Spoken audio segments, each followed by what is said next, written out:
Welcome to Pod Applaud, the Monday through Friday podcast that aims to enable your podcast habit. I'm your host, Seb, and today we are going to talk about the podcast, Who the Hell is Hamish?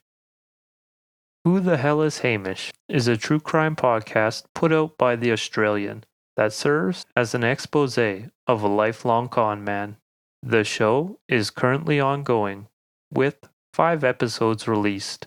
These episodes are between half an hour and 45 minutes long so far, but seem to be trending towards the longer side. The intro for the show talks about our devilish con man as follows.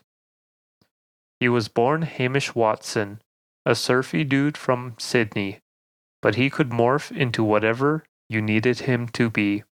Hamish is due to be sentenced to jail in early 2019 for swindling a handful of victims out of more than $7 million. But these crimes are just the final pages in a resume too thick to staple.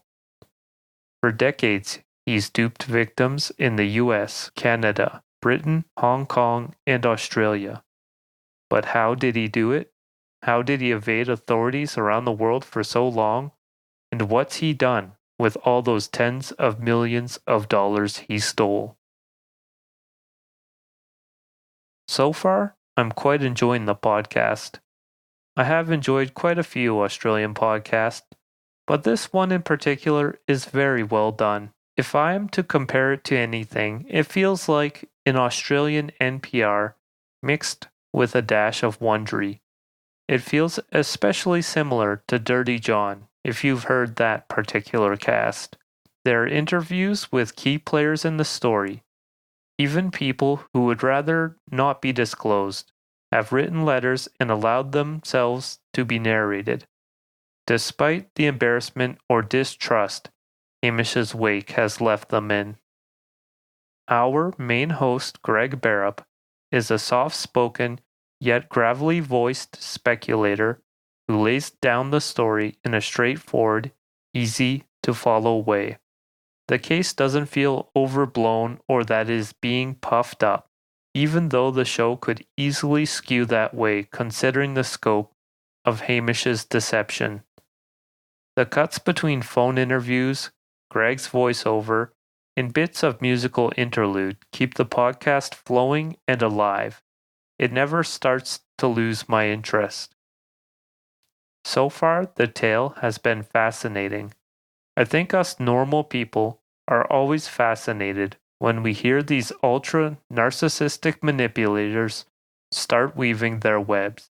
These tales make us think, wow, I would never fall for this. But as you hear more of just how sly these slimy suckers are, maybe, just maybe, you get a little less confident in that assumption. Either way, the show continues to gather more information as victims and others involved in the tale, spurred on by the show's existence, share their experiences. My fingers are crossed that the eventual end has a good payoff. This has been one of the podcasts I tend to listen to right away when I see a new episode is available. I don't really have any negative things to say about this show. As a Canadian, I do hope the show covers Hamish's activities in other countries that he affected in upcoming episodes, but I'll understand if the Australian podcast keeps it more Australian. Here on Pod Applaud, I rate shows on a 1 to 5 scale. 1 is silence, 2 is a slow clap, 3 is applause, 4 is a round of applause, and 5, of course, is a standing ovation. I'm going to give Who the Hell is Hamish a tentative 5 out of 5. Reviewing a show before it concludes always troubles me, so don't fumble this one. Stick the landing and make me a proud podcast reviewer, alright? I'd recommend this show to anyone who likes an in-depth true crime story that doesn't get physical or deadly, and likes to see a pathological liar get their comeuppance. So, that's been the show for today. I hope you found it valuable. If you wish to reach out to me, you can find me on Twitter at podapplaud or send an email to podapplaud@gmail.com. Thank you for listening, and please tune in again.